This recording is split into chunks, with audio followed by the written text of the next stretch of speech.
El 14 de abril de 2012, después de poco más de 2 años de inactividad, Salvador Cabañas volvió a participar en un encuentro oficial entre su equipo, 12 de octubre, y el Martín Ledesma, para la jornada inaugural del torneo de la tercera categoría del fútbol paraguayo.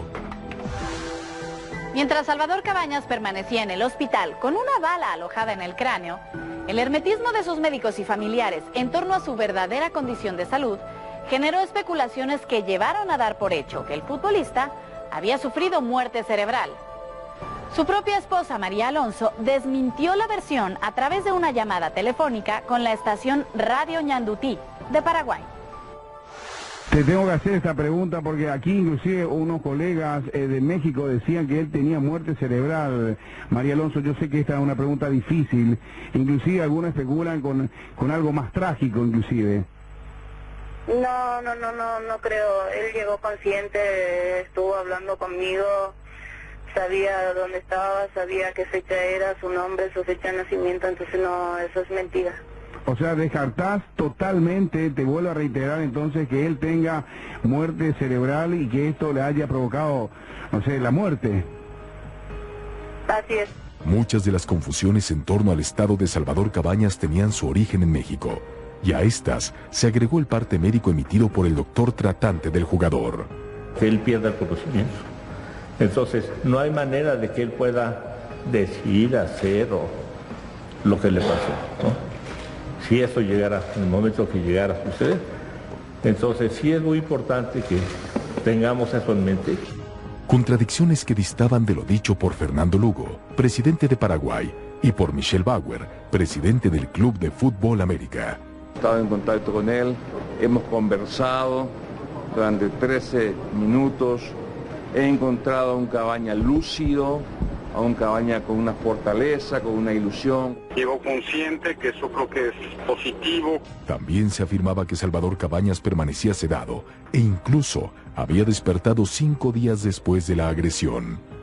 Han venido de la Procuraduría del Distrito Federal, de la Procuraduría General de la República, los médicos legistas, y todos se han convencido de que a pesar de que les contesta y hace todo, no se acuerdan de nada, ni preguntas qué le pasó. Ya le insinuaron, ¿qué te pasó en la frente? No sé. Y sigue sin estar en contacto con la realidad. Entonces, esa etapa no sabemos cuánto tiempo va a durar.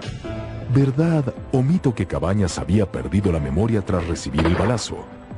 ¿Verdad o mito que, aunque consciente, no supo lo que había pasado?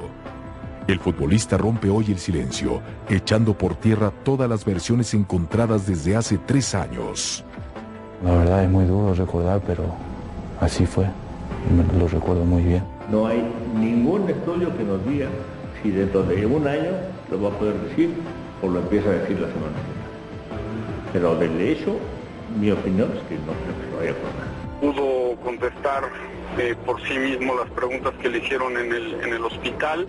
Cabañas mencionaba eventos, sabía que había estado en un lugar como era el Bar, recordaba el nombre del Bar, recordaba que había tenido un evento violento, pero no tenía claras las circunstancias de tiempo. Hubo cuando menos tres certificaciones médicas que nos dijeron que él no estaba en condiciones de declarar.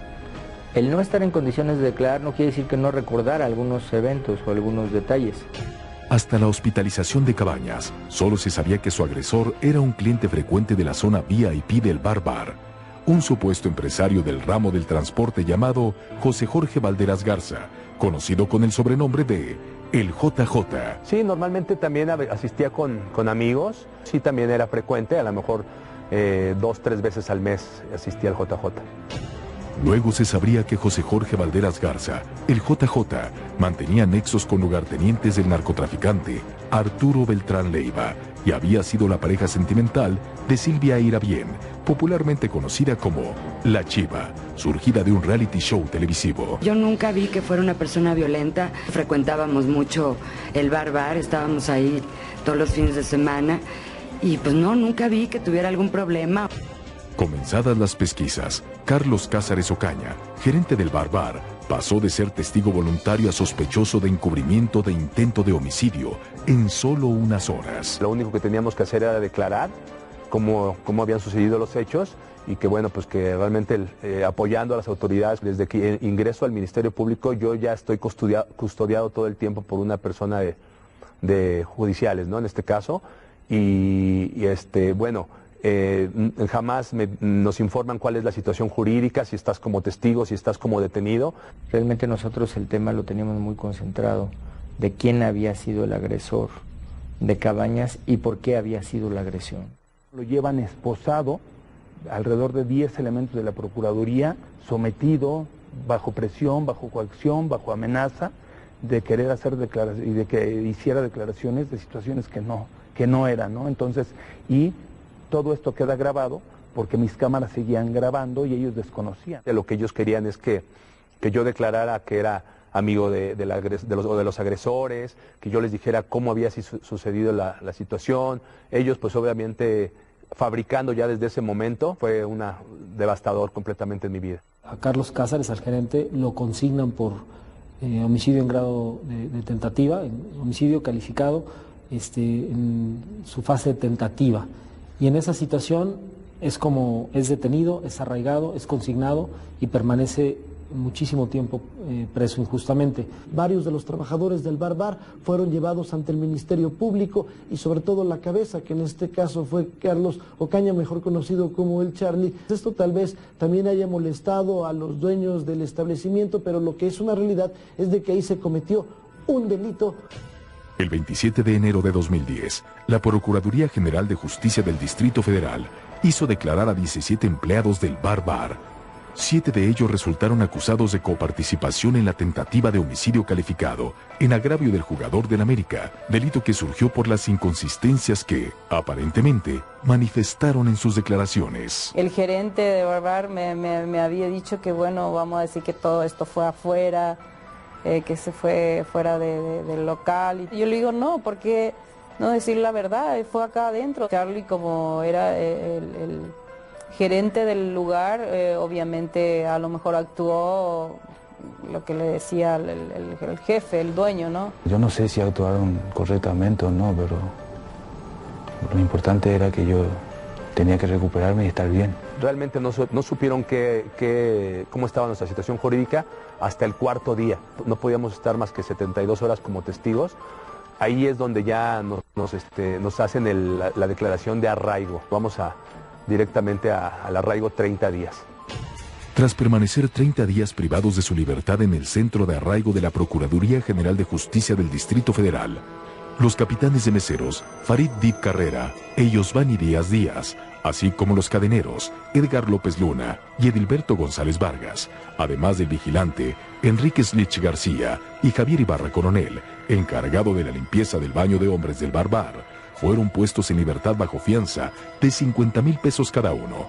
Sin embargo, Carlos Cázares, gerente del centro nocturno, fue acusado de complicidad en tentativa de homicidio, delito con el que, a diferencia del encubrimiento, no alcanzó libertad bajo caución. A mí me acusan de una tentativa de homicidio en grado de complicidad. O sea, a mí me decían que yo había planeado esta situación haciendo una fabricación, te están involucrando.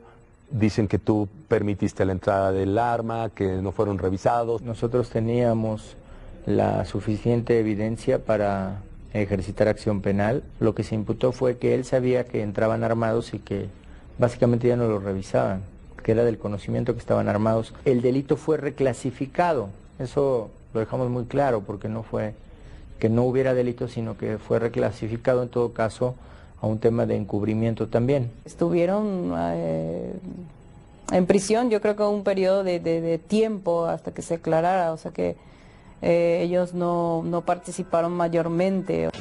El 16 de febrero de 2010 y con la plena identificación de José Jorge Valderas Garza como el presunto agresor de Salvador Cabañas, la Interpol emitió una ficha roja a 186 países con una orden para localizar y detener al JJ por el delito de tentativa de homicidio. Desde luego se hace el exhorto a la población para que quien pueda aportar datos para la localización de estos sujetos puedan comunicarse, ya sea el 061 de la Policía de Investigación. Se tienen imputaciones en contra de quien es conocido como el contador de Barreto y también en contra de el JJ de Valderas. Ellos están acusados de una tentativa de homicidio. Para Salvador Cabañas y su esposa María Alonso, saber que el JJ era buscado por la Procuraduría se convirtió en una angustia personal por temor a las represalias. Había un miedo de que él no se quedara solo, ni a veces no había confianza del personal de seguridad que se quedaba así. Entonces cosas así, obviamente sí tuve miedo. El 21 de marzo de 2010, Salvador Cabañas abandonó abruptamente México y fue trasladado a Buenos Aires, Argentina, donde continuó su recuperación. Habían pasado 36 días desde el atentado. De un momento a otro desaparece y ya está fuera de México. Así me dijeron a mí que tenía que salir del país porque no querían que declare porque y me podía pasar muchas cosas si declaraba algo.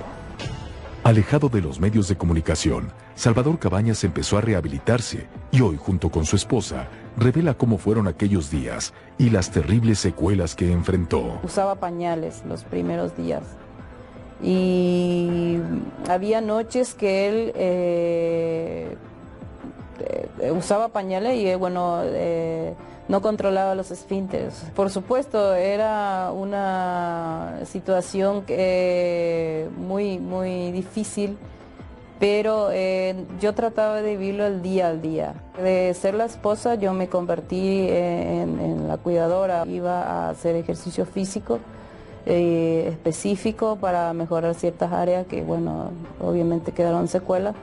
Y de ahí como que prácticamente todo el día tenía terapias cognitivas, de terapias ocupacionales. No, la primera etapa no podía caminar muy bien.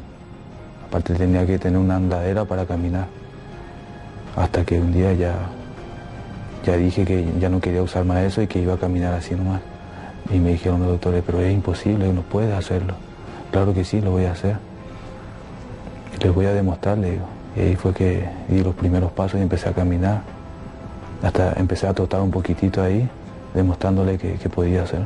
Su evolución fue así muy rápida en cuanto a lo que es la parte física, la parte motora. Él muy rápido empezó a evolucionar. La verdad fue duro, pero como yo quería recuperarme rápido, aparte los doctores me dijeron que casi era imposible de recuperarme totalmente. Yo le dije al doctor, no, yo me voy a recuperar muy rápido. Me pusieron como 1 año, 6 meses, algo así, para estar bien otra vez. Primero le empiezan a parar y luego tienen que empezar a dar los pasos, y así como un bebé, o sea que empieza de abajo. Y empieza con el andadero y de ahí empieza a soltar. Y todos festejábamos cada logro que hacía. Es del deseo de él, el querer regresar a las canchas. Él intentó y como que estuvo siempre en su mente regresar. Les voy a hacer una pregunta.